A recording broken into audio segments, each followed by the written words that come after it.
മലപ്പുറം പോത്തുകൽ പനങ്കയത്ത് കർഷകരെ ദുരിതത്തിലാക്കി ചുഴലിക്കാറ്റ്. തുലാവർഷവും പ്രദേശത്തുണ്ടായ ശക്തമായ ചുഴലിക്കാറ്റിലും വ്യാപക കൃഷിനാശമാണ് ഉണ്ടായത്.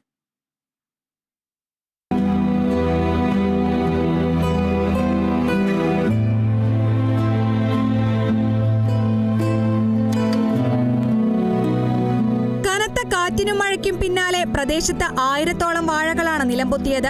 വിളവെടുക്കാറായ വാഴകളും നശിച്ചിട്ടുണ്ട്. 12 മുതൽ 14 കിലോ വരെ തൂക്കം ലഭിക്കുന്ന ഉൽപാദനശേഷിയുള്ള വിത്തുകളാണ് ഒലിച്ചുപോയത്. വർഷം മുഴുവൻ കഷ്ടപ്പെട്ട് വളർത്തിയതെല്ലാം ഒരു രാത്രിക്കുള്ളിൽ നഷ്ടമായതിന്റെ വേദനയിലാണ് ഇവർ.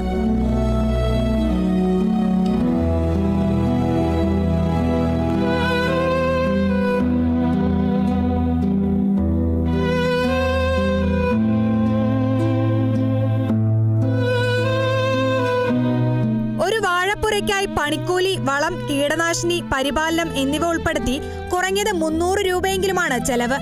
കാറ്റിൽ മുഴുവൻ കൃഷിയും തകർന്നതോടെ വലിയ സാമ്പത്തിക നഷ്ടമാണ് ഉണ്ടായതെന്ന് കർഷകൻ രാബുനി പറഞ്ഞു. ഇത് 1 ഏക്കറോളം സ്ഥലമുണ്ട്. ഇന്നലെ രാത്രി ഉണ്ടായ ഒരു ചുഴലിക്കാറ്റിൽ കംപ്ലീറ്റ് അടിച്ചു പോയി. അടുത്ത 2 മാസം കഴിഞ്ഞാൽ വെട്ടാനിരുന്ന കൊലകളാ. അപ്പം നമുക്ക് ഏകദേശം നല്ലൊരു നഷ്ടമാണ് വന്നത്. പിന്നെ 10-18 കിലോയോളം വെയിറ്റ് വരുന്ന കൊല കിട്ടുന്ന സാധാരണ.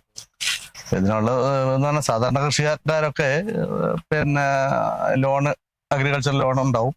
ലോൺ എടുത്തിട്ടാണ് സാറിന് ചെയ്യുക. അപ്പം ഇത് വലിയൊരു നഷ്ടം നമുക്ക് ബാധിച്ചു. അതിൽ ഏകദേശം 1000-നടുത്ത് വാഴയുണ്ട്. 950 വാഴകളോളം വെച്ചതാണ്. ഇനി അതിനകത്ത് നമുക്ക് ഇപ്പം നിലവിൽ നിൽക്കുന്ന കാറ്റടിച്ച് പോകാത്ത ഒരു 140-120 മുതൽ 140 വരെ വാഴകളേ ഉള്ളൂ. ബാക്കി മുഴുവൻ പോയി.